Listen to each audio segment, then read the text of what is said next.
बिस्मिल्लाहिर्रहमानिर्रहीम। आज से हम ऑब्जेक्टिव स्टार्ट करेंगे। ऑब्जेक्टिव को अच्छी तरह से आप लोगों ने तैयार करना है। अब इसमें से 15 नंबर आते हैं और इसको आप रट के नहीं कर सकते हैं क्योंकि ये सारा समझने वाला है। जिनके पेपर्स 4 अप्रैल को शुरू हो रहे हैं, ये ऑब्जेक्टिव और ये वीडियोज़ उनके लिए हैं। मैं सारा इसमें अच्छी तरह से कवर करवाऊँगी आपको, ऑब्जेक्टिव भी और डेफिनेशंस भी और गेस्ट पेपर भी आपको बताऊँगी। तो अब इसमें सबसे पहले जो ना 17 चैप्टर से उल्टी साइड से हम शुरू करेंगे। 17 चैप्टर का जो फर्स्ट सेंटेंस है, इसमें यह है कि the figure bounded by 3 unequal line segment is called. ये जो अनइक्वल साइड्स होती हैं ना, ये स्केलेंस ट्राइंगल की होती हैं। स्केलेंस ट्राइंगल में तीनों साइड्स इसकी अनइक्वल होती हैं, तो इसमें ऑप्शन ए आएगा, स्केलेंस ट्राइंगल। अब सेकंड है the number of equal side in isosceles triangle. Isosceles triangle इस तरह की जो ट्राइंगल होती है, ये देखें आप, ए बी सी। अब इसमें ए बी और ए सी क्या होते हैं कि ये सेम होती हैं, ठीक है। अब इसको हम कहते हैं isosceles triangle. In a right angle triangle the opposite the right angle is called. तो इसमें हमारे पास जो राइट एंगल ट्राइंगल होती है ना, जो इसकी अपोजिट होती है, ये देखो जैसे मसलन ये है ना, ये राइट एंगल है ना, इसकी जो अपोजिट साइड होती है इसको हम हाइपोटेन्यूज कहते हैं, इसको बेस कहते हैं और इसको परपेंडिकुलर कहते हैं। चलिए, ये पूछा हुआ तो नहीं, यहाँ पर सिर्फ जो इसकी होती है ना, दी अपोजिट राइट एंगल की जो अपोजिट होती है ना, इसको हम हाइपोटेन्यूज कहते हैं, ये वाली। इसमें हाइपोटेन्यूज वाला आंसर आ जाएगा। यहाँ पर फिर फोर्थ सेंटेंस है, the sum of 2 angles of a triangle is 149। इसकी थर्ड साइड हम इस तरह से निकालेंगे कि 180 में से हम करेंगे 49 को माइनस कर देंगे, तो ये हमारे पास 31 आ जाएगा। इसी तरह से वी वाला सेंटेंस है आपके पास, the sum of angle of a rectangle is. अब इसका आंसर 360 किस तरह से आ जाएगा? रेक्टेंगल आपको पता है ना इस तरह की होती है, इसके इधर भी 90 90 90 90, ये सारे 90 90 के बन के इनको 4 90 को आप प्लस कर लेंगे तो हमारे पास 360 आ जाएगा। इसी तरह से वी आई हमारे पास है, a ray we divide an angle into 2 equal parts is called. तो ये हमारे पास एंगल बाइसेक्टर आ जाता है। तो 2 इक्वल पार्ट में करें तो वो हमारे पास एंगल बाइसेक्टर आ जाता है। अब इसी तरह से वी आई आई आपके पास इनके 7th पार्ट है, the perpendicular drawn from the vertices the opposite side of a triangle is.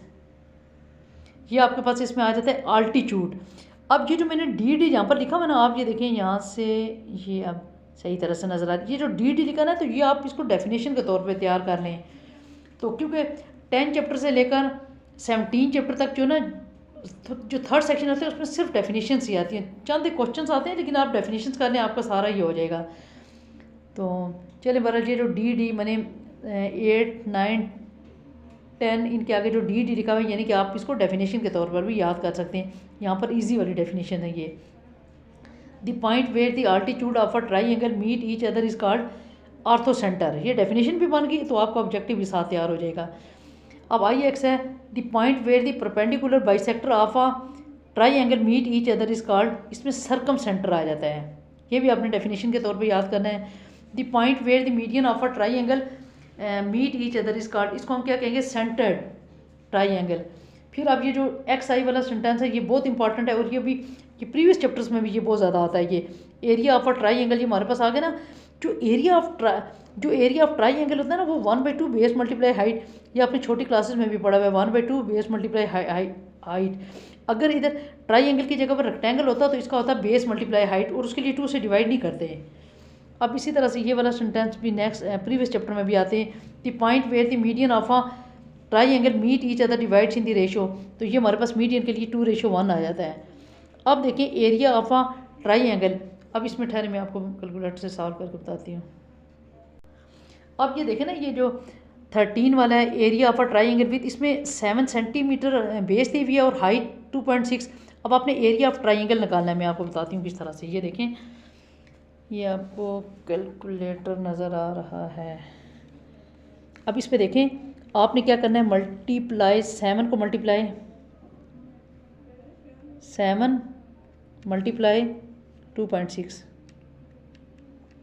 ये हमारे पास आ गया 3.2, और इसको 2 से डिवाइड कर देना है, 9.1 आ जाएगा आपके पास आंसर। ये 9.1 वाले पे आपने ये सारा समझ के करना है। मैं आपको सारा ये वाला करवा दूँगी। अब ये आगे आएंगे ना, the area of a rectangle with side x-1 x+1। ये देखें एरिया ऑफ रेक्टेंगल है ना, रेक्टेंगल के लिए हम इसको मल्टीप्लाई कर लेंगे x-1 और x+1 जी। इसी तरह से बुक की पे कर लें, x² - 1 आ जाएगा। वही फार्मूला होता है a - b a+b x² - 1 centimetre square. The measure of each angle in an equilateral triangle is 60 degree 30 degree 45 degree 60 degree. इसमें ये वाला आंसर आ जाएगा। ठीक है, अब नेक्स्ट फिर मैं जो ना इस तरह से उसकी लायदा वीडियो बना लूँगी। चलिए कल से इंशाल्लाह दो मसलन गठे बना कर लूँगी। आज इसी एक का बहुत है जो ये आप लोगों ने अच्छी तरह से तैयार करना है। और अगर आपको ये डेफिनेशंस भी चाहिए ना नीचे वाली, तो फिर मुझे कमेंट सेक्शन में बताइएगा, तो मैं आपको वो भी जो ना प्रोवाइड कर दूँगी। वीडियो अगर पसंद आई तो लाइक और सब्सक्राइब करना। Thank you.